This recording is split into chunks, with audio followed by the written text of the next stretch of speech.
पहला पॉइंट है गणतंत्र दिवस भारत का सर्वशिरोमणि महत्वपूर्ण राष्ट्रीय पर्व है। यानी जो गणतंत्र दिवस है 26 जनवरी है, ये राष्ट्रीय पर्व है। बता दें कि हमारे देश में 3 प्रमुख राष्ट्रीय पर्व मनाए जाते हैं।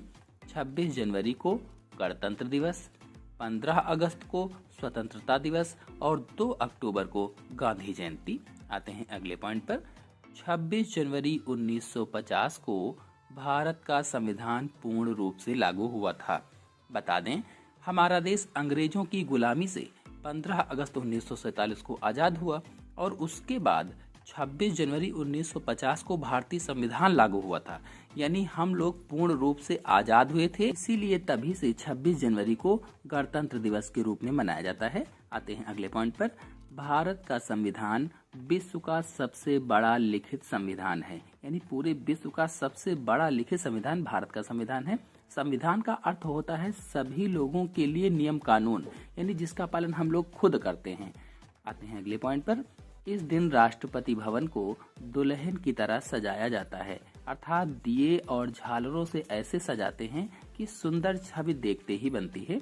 फिर अगला पॉइंट है 26 जनवरी के दिन देश की राजधानी दिल्ली में राष्ट्रीय ध्वज तिरंगा फहराया जाता है। यानी 26 जनवरी को राजधानी में राष्ट्रीय ध्वज फहराया जाता है। फिर आते हैं अगले पॉइंट पर। तिरंगा फहराने के बाद राष्ट्रगान होता है और विभिन्न झांकियां निकाली जाती हैं। आते हैं अगले पॉइंट पर।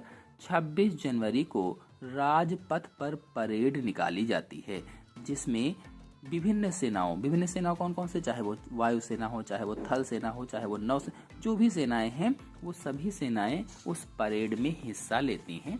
फिर अगला पॉइंट है इस दिन वीर चक्र, परम वीर चक्र आदि राष्ट्रीय पुरस्कारों से विभिन्न लोगों को सम्मानित किया जाता है। अगला पॉइंट है 26 जनवरी के दिन स्कूलों कॉलेजों को भी सजाया जाता है। गायन, नृत्य, नाटक आदि सांस्कृतिक कार्यक्रम बच्चों द्वारा किए जाते हैं स्कूलों में और बच्चे बहुत खुश होते हैं। अगला पॉइंट है यह पर्व हमें देश की एकता और अखंडता को बनाए रखने की प्रेरणा देता है। तो आपको ये सभी लाइनें बहुत ही अच्छी तरीके से समझ में आ गई होंगी। धन्यवाद।